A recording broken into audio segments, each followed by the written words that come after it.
Hello students, myself Rahul Mishra and today we will discuss difference between molecularity and order of reaction.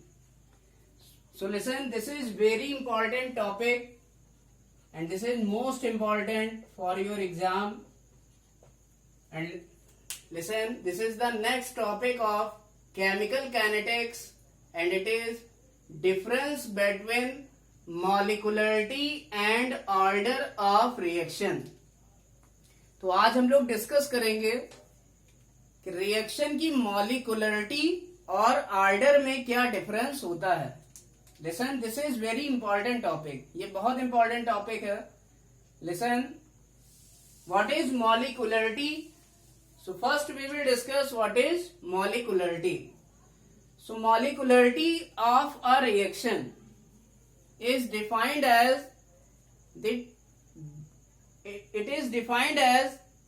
the total number of reactant molecule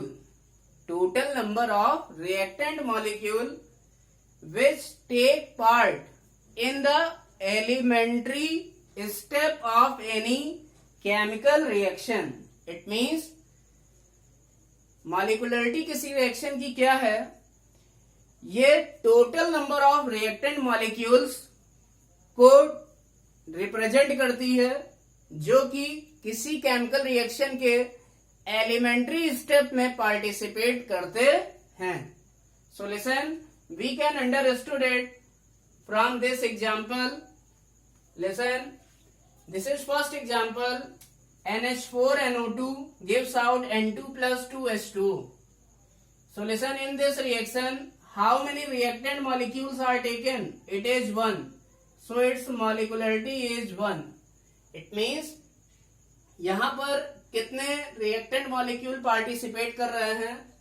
this is ammonium nitride, केवल एक reactant molecule participate कर रहा है, NH4NO2.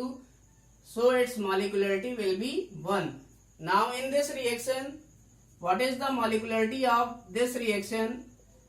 So listen, here 2 NO molecule and 1 O2 molecule participate in this reaction. यहाँ पर 2 NO molecule और एक O2 molecule इस रिएक्शन में पार्टिसिपेट कर रहे हैं। So molecularity will be 2 plus 1. It means what? 3. It means molecularity is the total number of reactant molecule. जितने भी रिएक्टेंट मॉलिक्यूल किसी केमिकल रिएक्शन में पार्टिसिपेट करते हैं तो उन total number of reactant molecules को ही हम क्या कहते हैं? Molecularity of that reaction. Now listen, what is order of reaction? अब बात करते हैं ऑर्डर की। So listen, order of a reaction, it is equal to sum of the powers. It is equal to the sum of the powers.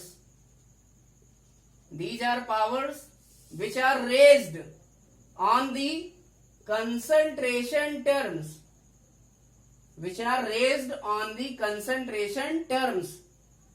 some of the powers which are raised on the concentration terms in the rate equation.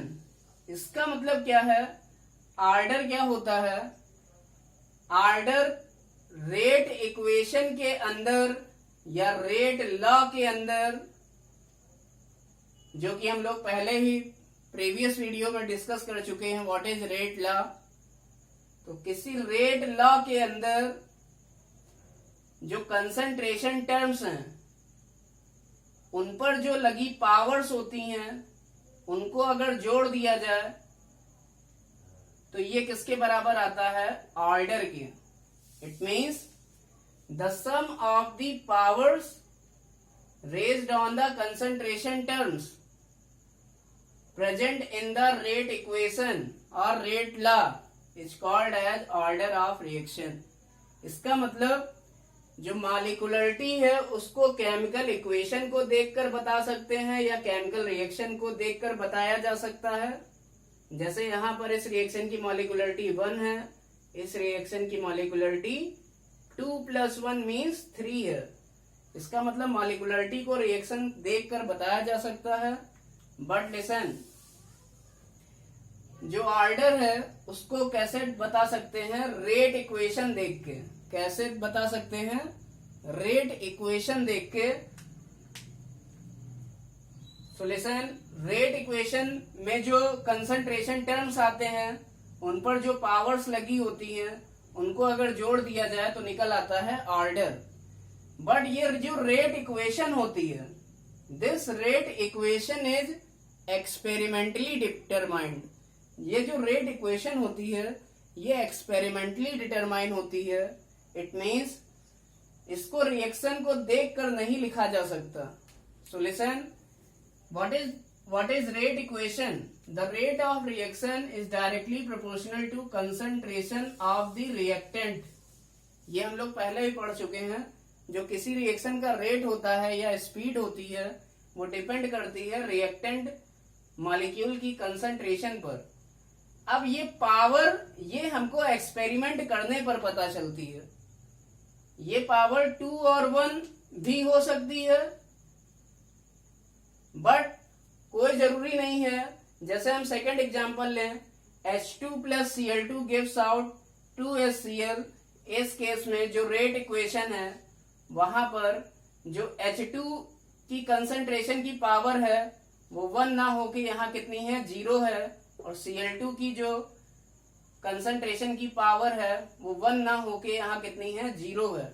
It means हम rate equation को chemical reaction देखकर नहीं लिख सकते, इसलिए हम कह सकते हैं जो ऑर्डर है उसको केमिकल इक्वेशन देख के या केमिकल रिएक्शन देख के नहीं बताया जा सकता। And order is experimental value. Order कैसी वैल्यू है? एक्सपेरिमेंटल वैल्यू है, because it can only determined by experimentally. क्योंकि ऑर्डर को केवल एक्सपेरिमेंटली डिटरमाइन किया जाता है। कैसे? रेट इक्वेशन को एक्सपेरिमेंटली पहले पता किया जाता है, फिर वहां से जो पावर्स होती हैं कंसंट्रेशन टर्म्स पे रेट इक्वेशन में, उन पावर्स को जोड़ देते हैं। जैसे यहाँ 0 प्लस 0 तो ऑर्डर कितना हो जाएगा? 0। इट मीन्स ऑर्डर एक एक्सपेरिमेंटल वैल्यू है, जबकि जो मॉलिक्यूलरिटी है वो कैसी वैल्यू है? वो एक थ्योरेटिकल वैल्यू है, क्योंकि इसको केमिकल रिएक्शन देख के बताया जा सकता है, बट ऑर्डर को केमिकल इक्वेशन देखकर नहीं बताया जा सकता। So listen, molecularity is a theoretical value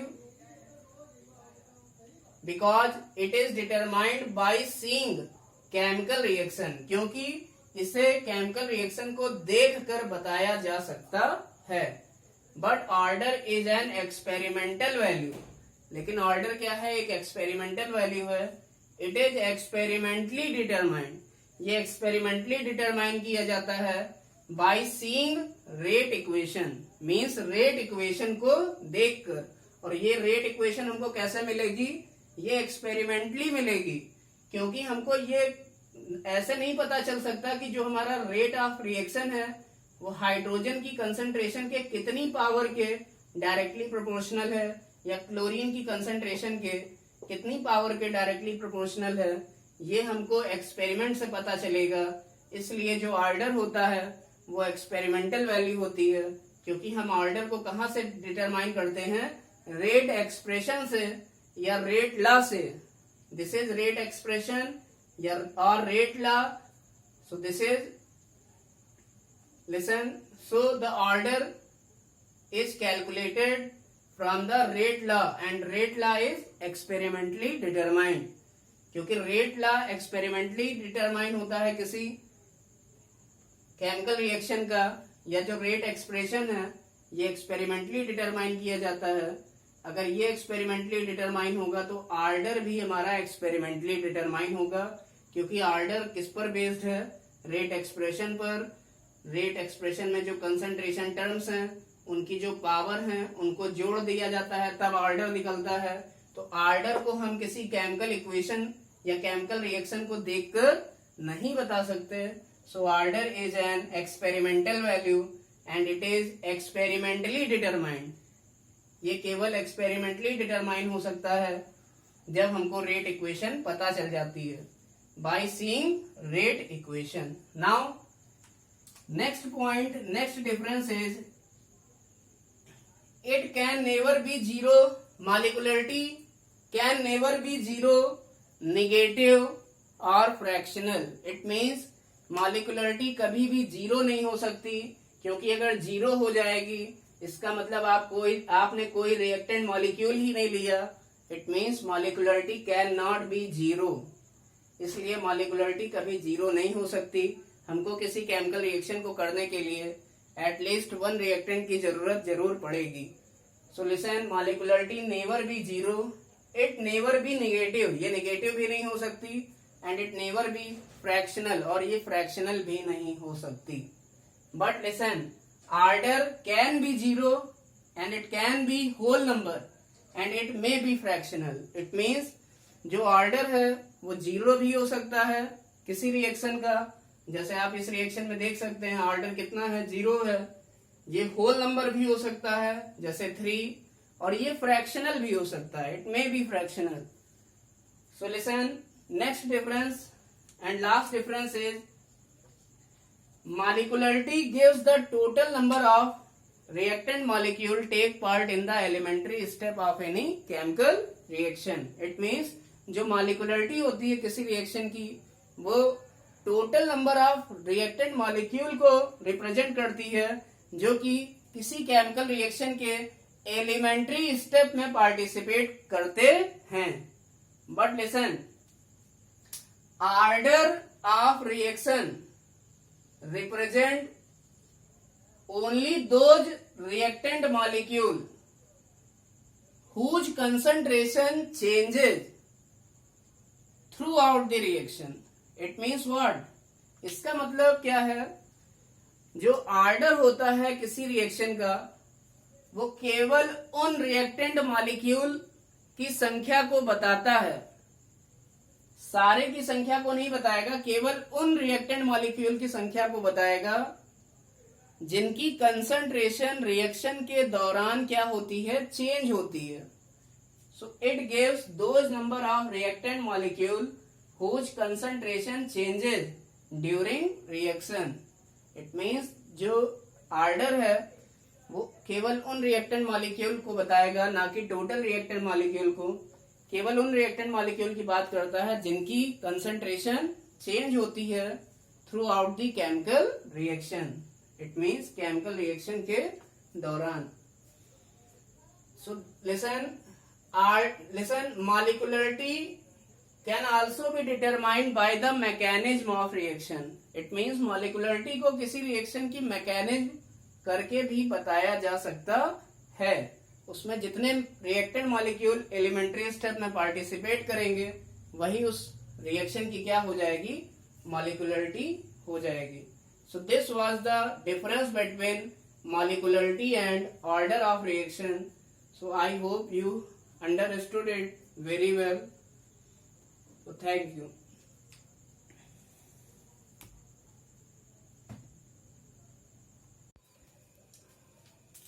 Now we will discuss some important examples of molecularity and order of reaction.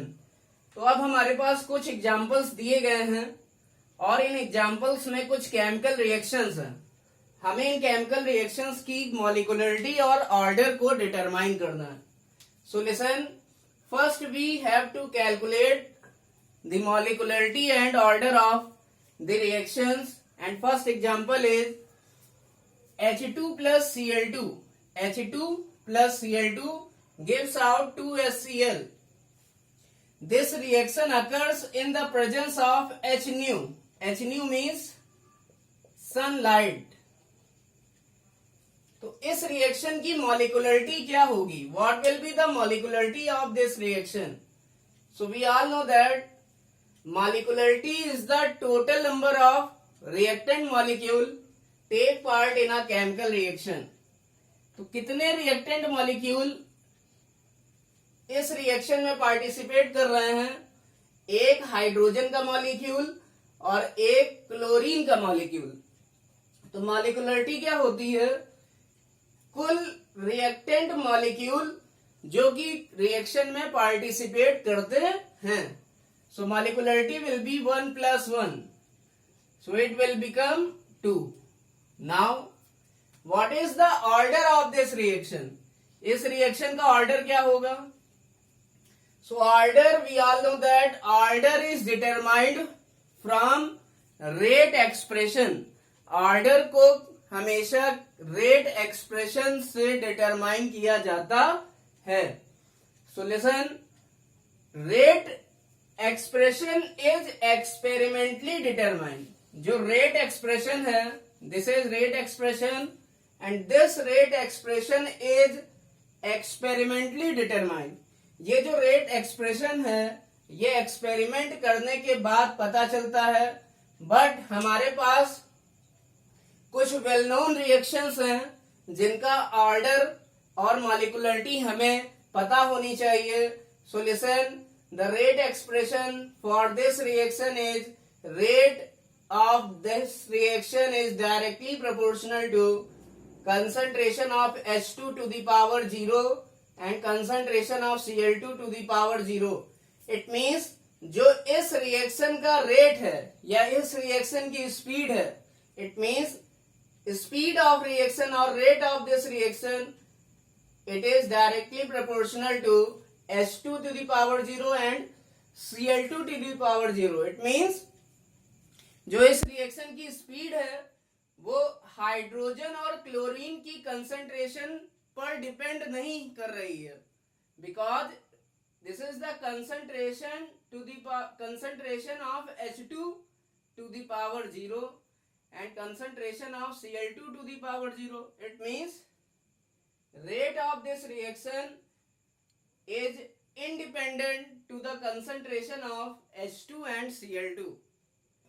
इसका मतलब जो इस रिएक्शन की स्पीड है वो H2 और Cl2 की कंसंट्रेशन पर डिपेंड नहीं करती है. So listen, we all know that what is order. Order क्या होता है हमें पता है. रेट एक्सप्रेशन में जो कंसंट्रेशन टर्म्स हैं इन पर जो पावर्स लगी हैं, इट मींस 0 एंड 0, इनको अगर सम कर दें तो हमारा क्या निकल आता है, ऑर्डर. बट लिसन, ये जो रेट लॉ दिया गया है ये एक्सपेरिमेंटली डिटरमाइन है. कुछ वेल नोन रिएक्शन के लिए ये हमें पहले से पता होता है, इसलिए हम लोग इस रेट लॉ को देखकर इस रिएक्शन का ऑर्डर बता सकते हैं. Now listen, if any reaction occurs, if any chemical reaction occurs in the suitable condition, इसका मतलब अगर कोई केमिकल रिएक्शन किसी पर्टिकुलर कंडीशन में हो रही है, then it will be generally zero order. तो वो जनरली जीरो ऑर्डर रिएक्शंस होती हैं.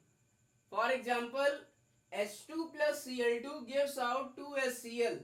This reaction occurs in the presence of sunlight. Hnu is the light energy. Hnu is light energy. It means ये जो रिएक्शन है, ये chemical reaction, ये हमारी सनलाइट की प्रेजेंस में हो रही है, जो कि एक कंडीशन है. इसलिए इस रिएक्शन का ऑर्डर क्या हो जाएगा, जीरो ऑर्डर हो जाएगा. Now we will discuss the second example. अब हम लोग दूसरे एग्जाम्पल पर आते हैं. सो N2 plus 3H2 gives out Fe 450 degree Celsius, 200 atmospheric pressure. This is the condition, and product obtained is 2 molecules of NH3. So we all know that this is the Haber process of ammonia. Haber process for the formation of ammonia gas. And this reaction occurs in the suitable condition of temperature and pressure. ये जो chemical reaction है ये भी क्या है, एक suitable condition में हो रही है टेम्परेचर और प्रेशर की. It means this reaction will also be zero order, इसलिए ये रिएक्शन भी जीरो ऑर्डर की होगी. But this is a well known reaction. ये कैसी रिएक्शन है, वेल नोन रिएक्शन है.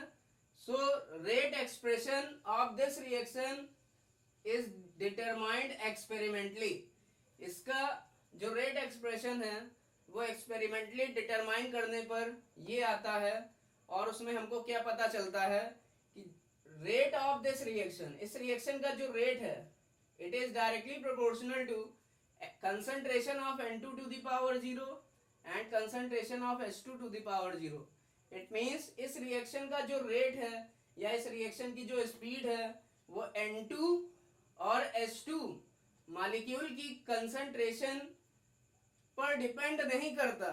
इट मीन्स इनकी कंसंट्रेशन अगर चेंज होगी तो हमारा रेट चेंज नहीं होगा, because rate is independent to the concentration of N2 and H2।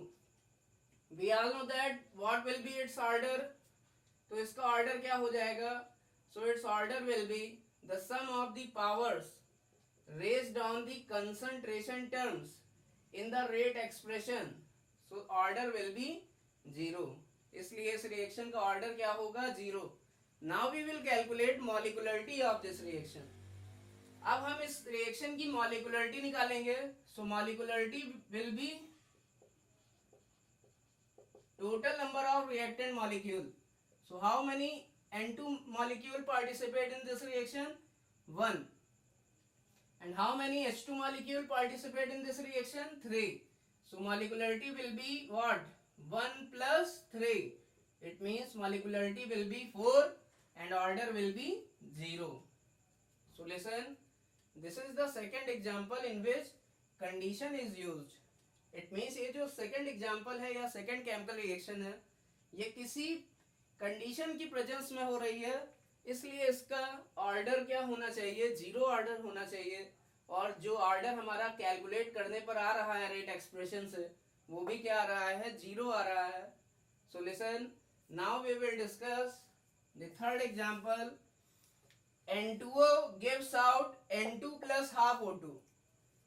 So listen, this reaction occurs in the presence of AU catalyst। ये जो रिएक्शन है, this is the decomposition of N2O in the presence of AU catalyst। So this is also condition based reaction। It means this will also be 0 order reaction। And listen, what will be its molecularity? It is 1, because molecularity is the total number of reactant molecule participate in the chemical reaction। तो यहाँ एक N2O molecule या एक N2O reactant molecule इस reaction में participate कर रहा है, इसलिए इसकी मॉलिक्युलरिटी होगी 1। So what will be the rate? So because of rate expression of this reaction is rate is directly proportional to N2 to the power 0 and O2 to the power 0। तो इस reaction का rate N2 और O2 की concentration पर depend नहीं करता है। So listen, what will be order of this reaction?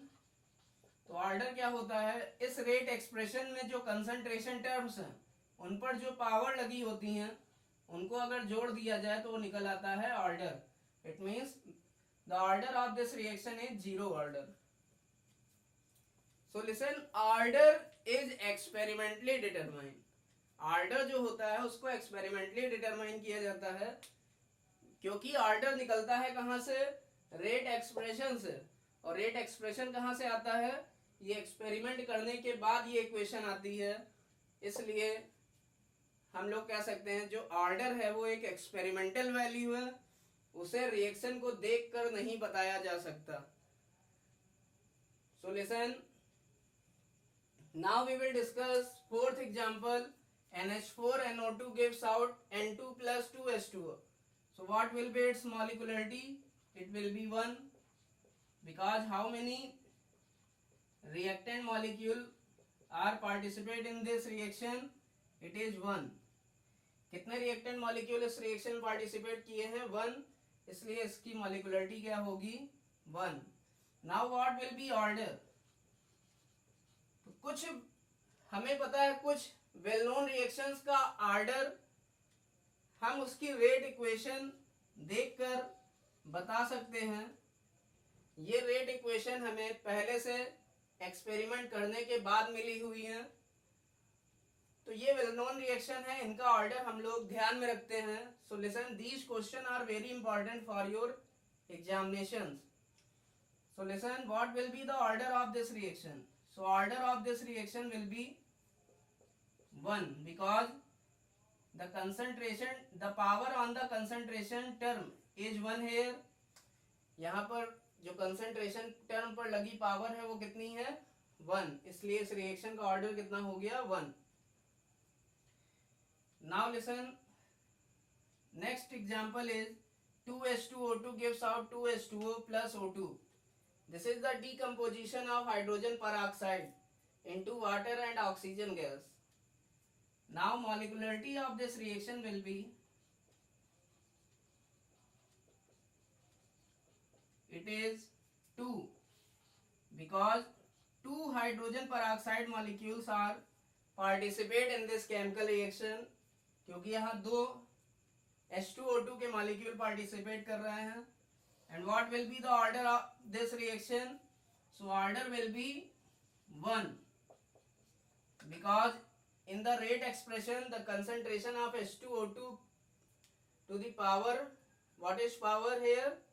It is 1, so its order will be 1. Now next example is 2N2O5 gives out 4NO2 plus O2. So listen, molecularity of this reaction will be, so what will be its molecularity? It will be 2, because total number of reactant molecule participate in this reaction, it is 2, क्योंकि यहाँ 2 N2O5 के molecule क्या कर रहे हैं? Participate कर रहे हैं, और total number of reactant molecule ही क्या बताता है? मॉलिक्युलरिटी को। Now order will be, it will be, order is calculated from rate expression, so order will be 1, because the concentration of N2O5 to the power 1, क्योंकि ये जो rate है वो N2O5 की कंसंट्रेशन की पहली पावर के डायरेक्टली प्रोपोर्शनल है। तो हमको पता है जो पावर का सम होता है वही ऑर्डर होता है, तो यहाँ एक ही कंसंट्रेशन टर्म है, तो इस पर जो लगी पावर होगी वही इस रिएक्शन का क्या हो जाएगा? ऑर्डर हो जाएगा। Now next example is hydrolysis of ester. We all know that when ester is hydrolysed then it will form acid and alcohol.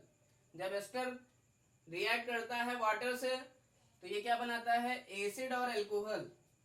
So here ethyl acetate is hydrolyzed in the presence of acid, then it will form acetic acid, and second product is alcohol, ethyl alcohol, and this product works as catalyst here, और इस reaction में जो product है वही catalyst का काम कर रहा है। Now listen, what is the rate expression of this reaction? So rate of this reaction is directly proportional to concentration of ethyl acetate to the power 1. It means CH3COO C2H5 to the power 1 and H2O to the power 0. It means जो किसी reaction का rate है, जो आपका hydrolysis of ester, इस reaction का जो rate है वो एथिल एसीटेट की पावर 1 के डायरेक्टली प्रोपोर्शनल है और वाटर की पावर 0 के डायरेक्टली प्रोपोर्शनल है। Water to the power 0, water की कंसंट्रेशन की पावर यहाँ कितनी है? 0। इट मींस जो रेट है वो वाटर की कंसंट्रेशन पर डिपेंड नहीं करता है। क्यों नहीं डिपेंड करता है? क्योंकि रेट हमेशा उन रिएक्टेंट की कंसंट्रेशन पर डिपेंड करता है जिसकी कंसंट्रेशन चेंज होती है। जिन रिएक्टेंट की कंसंट्रेशन चेंज होती है, तो माना यह जाता है कि जो वाटर की कंसंट्रेशन है वो चेंज ही नहीं होती है, because water is present in the excess. क्योंकि जो वाटर होता है वो रिएक्शन में एक्सेस में प्रेजेंट होता है। एक्सेस मतलब ज्यादा मात्रा में प्रेजेंट होता है। किसके कंपैरिजन में? किसी दूसरे रिएक्टेंट के कंपैरिजन में। तो जो कंसंट्रेशन चेंज होती है वो पहले रिएक्टेंट की चेंज होती है, ना कि वाटर की। जैसे समुद्र में फॉर एग्जांपल समुद्र में सी, अगर समुद्र में हम जाकर 1 किलो चीनी डाल दें तो जो समुद्र का पानी होगा वो मीठा नहीं होगा। इट मीन्स जो वाटर की कंसंट्रेशन है, जो सी वाटर की कंसंट्रेशन है, उस पर जो शुगर हमने ऐड किया है तो उस शुगर का उस वाटर पर इफेक्ट नहीं पड़ेगा। इट मीन्स जो सी वाटर है उसकी कंसंट्रेशन चेंज नहीं होगी। तो जो समुद्र का पानी है उसमें चीनी डालने पर जो समुद्र के पानी की कंसंट्रेशन होती है वो चेंज नहीं होती है।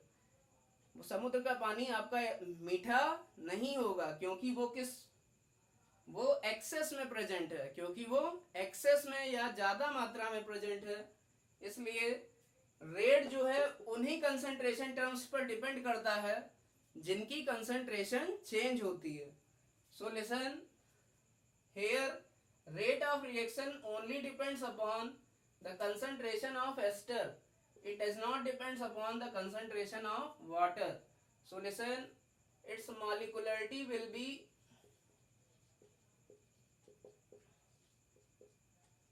its molecularity will be 2, but order will be what? इसकी मॉलिक्यूलरिटी तो 2 है क्योंकि एक एस्टर का मॉलिक्यूल और एक वाटर का मॉलिक्यूल, बट इसका ऑर्डर क्या है? 1 + 0, इट मीन्स 1। सो लिसन, इस रिएक्शन की मॉलिक्यूलरिटी कितनी होगी? 1 + 1 2, बिकॉज यहां पर 2 रिएक्टेंट के मॉलिक्यूल पार्टिसिपेट कर रहे हैं। So molecularity will be 1 + 1, but order कहां से मिलता है? रेट एक्सप्रेशन से। रेट एक्सप्रेशन में जो कंसंट्रेशन टर्म्स हैं उनकी क्या पावर है? 1 और 0। तो ऑर्डर क्या होगा? 1 + 0, ये कितना आएगा? 1। So listen, the molecularity of this reaction will be 2, but the order of this reaction will be 1। Now last example is neutralisation reaction. So this is neutralisation reaction, and here acetic acid reacts with sodium hydroxide base। यहाँ acid और base react करके क्या बनाते हैं? Salt और water. So this is neutralisation reaction and the rate expression of this reaction is some like this. जो rate expression है इस रिएक्शन का, ये एक्सपेरिमेंटली क्या आया है? जो रेट है वो डिपेंड करता है एसिटिक एसिड की फर्स्ट पावर के और NaOH की भी फर्स्ट पावर के। तो इस रिएक्शन की मॉलिक्यूलरिटी कितनी होगी? 1 + 1, इट मींस मॉलिक्यूलरिटी कितनी होगी? 2। Molecularity will be what? 1 + 1, it is equal to 2, क्योंकि यहाँ कितने रिएक्टेंट मॉलिक्यूल पार्टिसिपेट किए हैं? 1 + 1, एक एसिटिक एसिड का और एक सोडियम हाइड्रोक्साइड का। It means 2 reactant molecule participate किए हैं तो मॉलिक्यूलरिटी हो जाएगी 2, and the order of this reaction will be, order को निकालते हैं रेट एक्सप्रेशन से। तो रेट एक्सप्रेशन में कंसंट्रेशन टर्म्स जो हैं उन पर कौन कौन सी पावर है? 1 + 1, इट मींस इस रिएक्शन का ऑर्डर भी क्या होगा? 2। Now all of you note down it. I hope you understood it very well.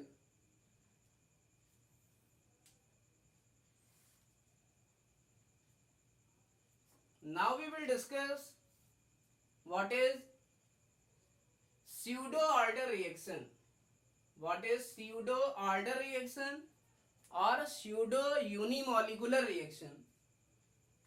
I hope you have noted it.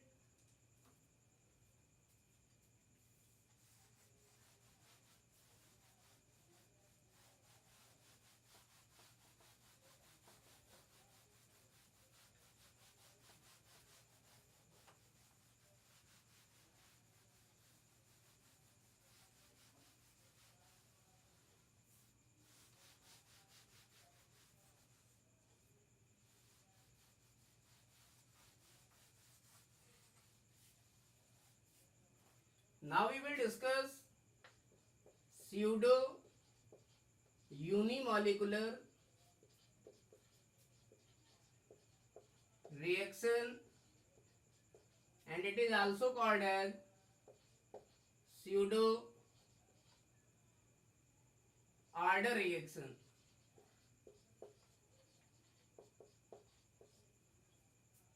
So listen, what is pseudo unimolecular reaction? So listen, this is the example of pseudo unimolecular reaction, and this is hydrolysis of ester. So we can understand it pseudo unimolecular reaction by taking this example. So in this example, ester reacts with water and it will form acid and alcohol. So one molecule of ester, it is ethyl acetate here, reacts with water and it will form acid and alcohol. इस reaction में जो CH3COO C2H5 means ethyl acetate जो कि ester है, वो किससे react करता है? वाटर से, और ये क्या बनाता है? एसिटिक एसिड और एथिल अल्कोहल. तो इस रिएक्शन की जो मॉलिक्युलरिटी है वो 1+1, इट मीन्स मॉलिक्युलरिटी इसकी होगी 2. बट लिसन, इस रिएक्शन का जो रेट होता है वो केवल और केवल एस्टर की कंसंट्रेशन पर डिपेंड करता है, वाटर की कंसंट्रेशन पर डिपेंड नहीं करता है, क्योंकि वाटर हमारा एक्सेस में प्रेजेंट है. इसलिए वाटर की जो कंसंट्रेशन होती है वो चेंज नहीं होती है. इसलिए जो रेट है इस रिएक्शन का वो वाटर की कंसंट्रेशन पर डिपेंड नहीं करेगा, क्योंकि रेट हमेशा उसकी कंसंट्रेशन पर डिपेंड करता है जिसकी कंसंट्रेशन, जिस रिएक्टेंट की कंसंट्रेशन चेंज होती है. सो वाटर की कंसंट्रेशन नहीं चेंज होगी because water is present in excess. So listen, so the order of this reaction will B 1+0. तो ऑर्डर इस रिएक्शन का होगा 1+0. सो listen, what is pseudo unimolecular reaction?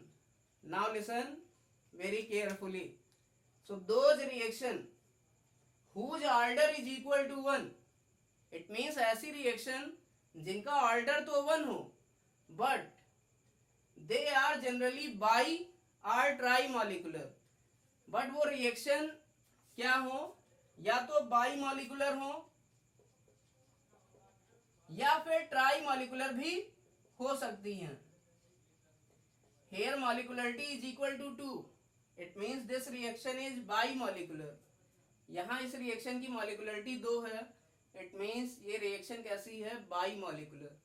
So listen, those reaction whose order is equal to 1, ऐसी reaction जिनका order तो 1 हो but उनकी molecularity या तो 2 हो या फिर 3 हो.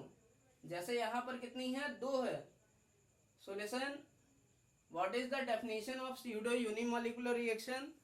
Those reaction whose order is equal to 1 but they are generally bimolecular or trimolecular. It means ऐसी रिएक्शन जिनका ऑर्डर तो 1 हो बट उनकी मॉलिकुलरिटी या तो 2 हो या फिर 3 हो, तो ऐसी रिएक्शंस कहलाती हैं pseudo unimolecular reaction. They are also called as pseudo order reaction. Now we will discuss, so what is the example of pseudo unimolecular reaction? So this is very famous example and it is hydrolysis of ester. Here order is 1 but molecularity is 2. Now we will discuss temperature coefficient. So what is temperature coefficient?